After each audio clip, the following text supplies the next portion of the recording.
हम लोग बात कर रहे हैं संस्कृत दशम वर्ग एकादश पाठ व्याघ्र पथिक कथा।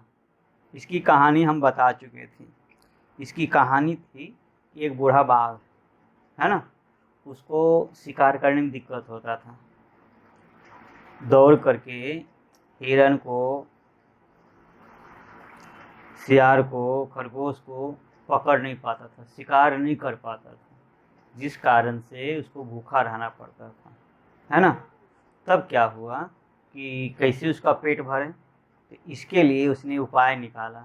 उसके पास सोने का कंगन था, किसी राजकुमार आदि को मारा होगा, तो कंगन को हाथ में ले करके स्नान कर करके नदी के तट पर या सरोवर के तट पे बोलता था कि जाने वाले जा तो रहे हो, लेकिन मेरे हाथ में जो कंगन है वो लेते जाओ, हम जिस किसी को भी देना चाहते हैं।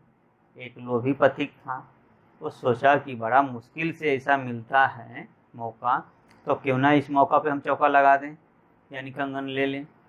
लेकिन उसको लगा कि कहीं इसके पास जाएंगे तो कहीं हमको मार ना दे, तो बोलता है कि बताओ, तुम तो हिंसा के जानवर हो, तुम्हारे पास जाएंगे तो तुम हमको मार दोगे, तो हम क्या करेंगे, कैसे हम जाने कि तुम हिंसक नहीं हो, कैसे जाने कि तुम हमें नहीं मारोगे। तो बाघ बोलता है कि ए पथिक सुनो, पहले जब हम जवान थे तो बहुत सारे गाय को मारे, बहुत सारे पशुओं को मारे, बहुत सारे आदमियों को मारे। इन पाप काम को करने से मेरे जो खानदान के लोग हैं, पत्नी, बेटी, बेटा सब मर गए, हम निर्वंश हो गए हैं, हम बहुत दुखी हैं। तब किसी धार्मिक ने कहा कि देखो, दुखी से काम नहीं चलेगा, तुम्हारे दिल में तब तक शांति नहीं होगी जब तक तुम दूसरे पर कुछ उपकार नहीं करोगे, दया वगैरह नहीं करोगे, दान पुण्य नहीं करोगे। तो मेरे हाथ में जो कंगन है उसको भी किसी को देना चाहता हूँ। और सुनो, हम बूढ़े हो गए हैं, है ना, मेरा नाखून गल गया है, दांत झड़ गया है ना, तो बताओ मैं कैसे विश्वास करने के योग्य नहीं हूँ। और उस पर भी मैं प्रतिदिन स्नान करता हूँ, चंदन टीका लगाता हूँ, कुछ हाथ में लेता हूँ, दान पुण्य करता हूँ, है ना। तो इससे कैसे नहीं विश्वास होता है कि हम अब धार्मिक हो गए, किसी को मारने वाले, हिंसा करने वाले नहीं हैं। उसकी बातों में आ जाता है, किसकी बात की बातों में, शेर की बातों में कौन आ जाता है, पथिक। कहा कि क्या करना चाहिए, कहा कि जाओ जो सरोवर है उसमें नहा लो। सरोवर में जाता है नहाने, वहीं दलदल में फंस जाता है, और वो बाघ शेर उसको निकालने के बहाना से उसको निकालता है, उस पर जमीन को पटक चखना बना लेता है, उड़ा देता है। कौन उड़ा देता है, बाघ। किसको उड़ा देता है, पथिक को। इससे निष्कर्ष निकला कि हमें लोभ नहीं करना चाहिए, लोभा पापस्य कारणम, ठीक ना। हाँ, अब हम इसके प्रश्नोत्तर को जानने की कोशिश करते हैं। पहले हम मौखिक का करते हैं। पहला है का स्नाता कुछ हस्ता सरस्तिरे ब्रूते, कौन स्नान करके हाथ में कुछ ले करके सरोवर के तट पे बोला, व्याघ्र बाघ ना। ख भाग्येन एतत् संभवति इति केन आलोचितम, भाग से ही ऐसा मौका मिलता है, ऐसा कौन सोचा, तो पथिक सोचा। तो केन क्वेश्चन है तो होगा क्या, पांथेन, या पथिक बोलेंगे तो पथिकेन।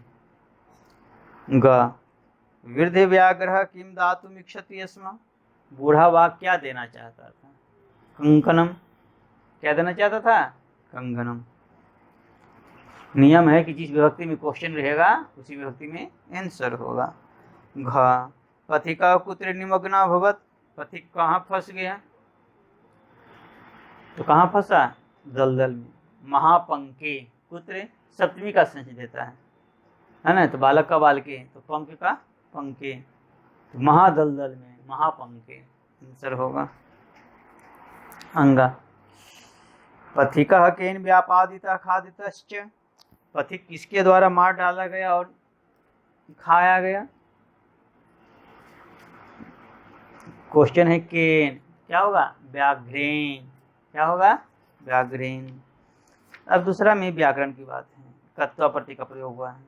पठित्व है तो पठजुर्कत्व, खादित्व है खादजुर्कत्व, गत्व है गमजुर्कत्व, दृष्टव है दृश्युर्कत्व, हसित्व है हसजुर्कत्व ना।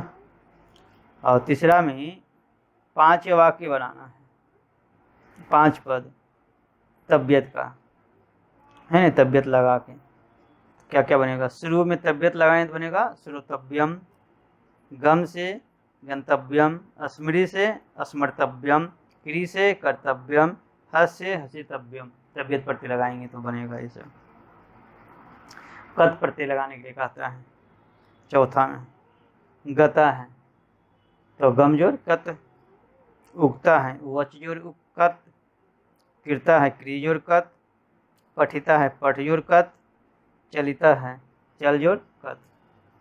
ठीक है। अब हम लिखित का देखते हैं। किसका देखते हैं? लिखित का। पहला है नीचे दिए गए प्रश्नों का उत्तर एक पद में दीजिए। क है वृद्ध व्याघ्र कुत्र ब्रूते, बुढ़ावा कहाँ बोल रहा था?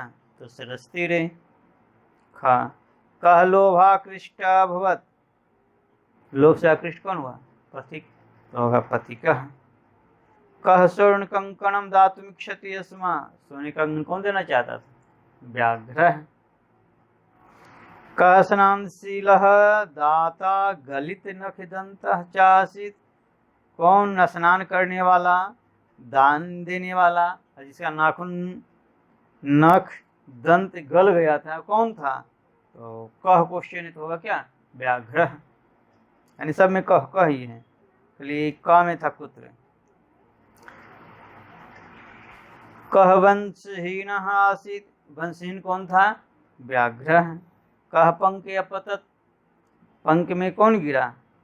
पथिका। और पूरे वाक्य में उत्तर देना है दूसरा में। कुत्र तब कंकणम इति कह वदत, तुम्हारा कंगन कहाँ, ऐसा कौन बोला? पथिक बोला। तो जो कह है मेन क्वेश्चन है, उसके ऊपर आंसर दे के क्वेश्चन पूरा उतार दो, हो जाएगा। जिसे पूरा आंसर होगा कुत्र तब कंकणम इति पथिकः अवदत्। व्याघ्र की दृशा आसित, बाघ कैसा था? होगा व्याघ्र वृद्ध गलित नख दंतः आसित। व्याघ्रेण कानि अधितानि, बाघ किसके द्वारा, बाघ के द्वारा क्या सुना गया? तो धर्मशास्त्राणि, व्याघ्रेण धर्मशास्त्राणि अधितानि। कस्य पुत्रादारश्च अमृता, किसके पुत्र और पत्नी मर गए? व्याघ्रस्य।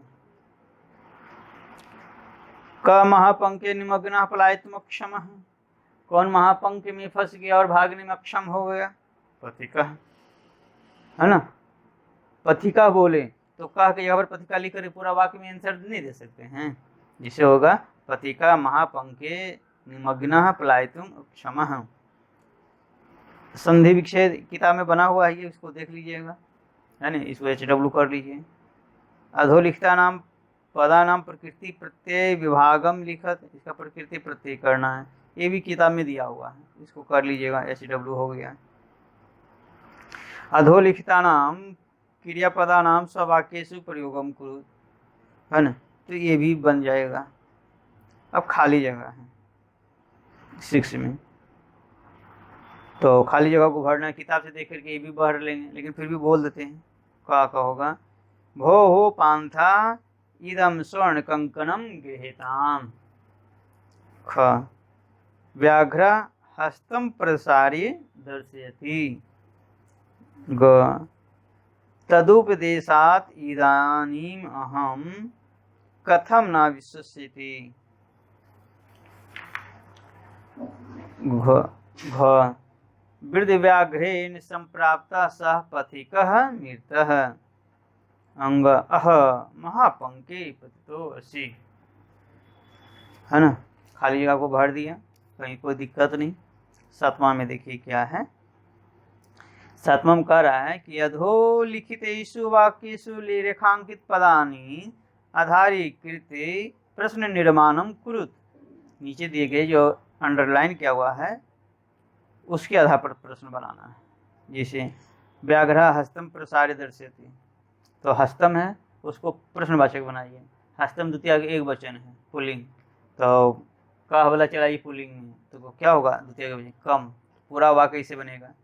व्याघ्र कम प्रसार्य दर्शयति, बाघ क्या फैला करके दिखाता है, तो हाथ वो कम होगा।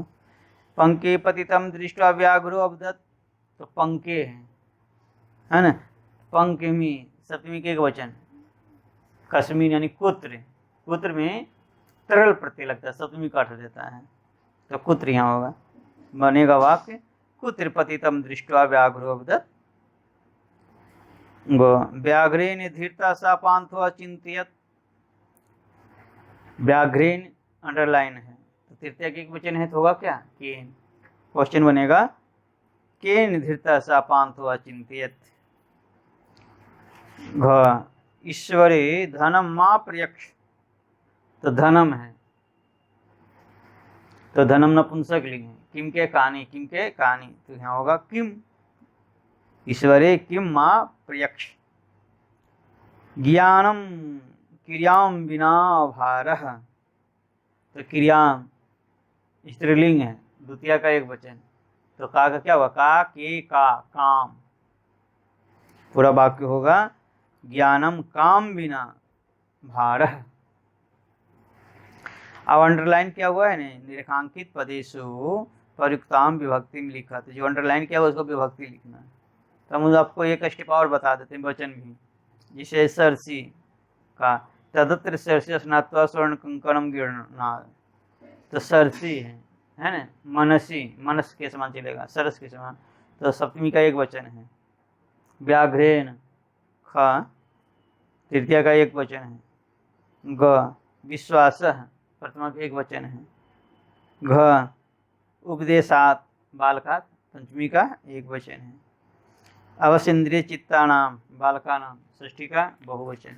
तो हमने आपको वृद्ध व्याघ्रपति कथा कहानी सुनाया, इसका क्वेश्चन आंसर करवाया, और हमको लगता है कि आपको ये बात समझ में आ गई होगी। ठीक है, फिर अगले वीडियो में मिलते हैं। धन्यवाद।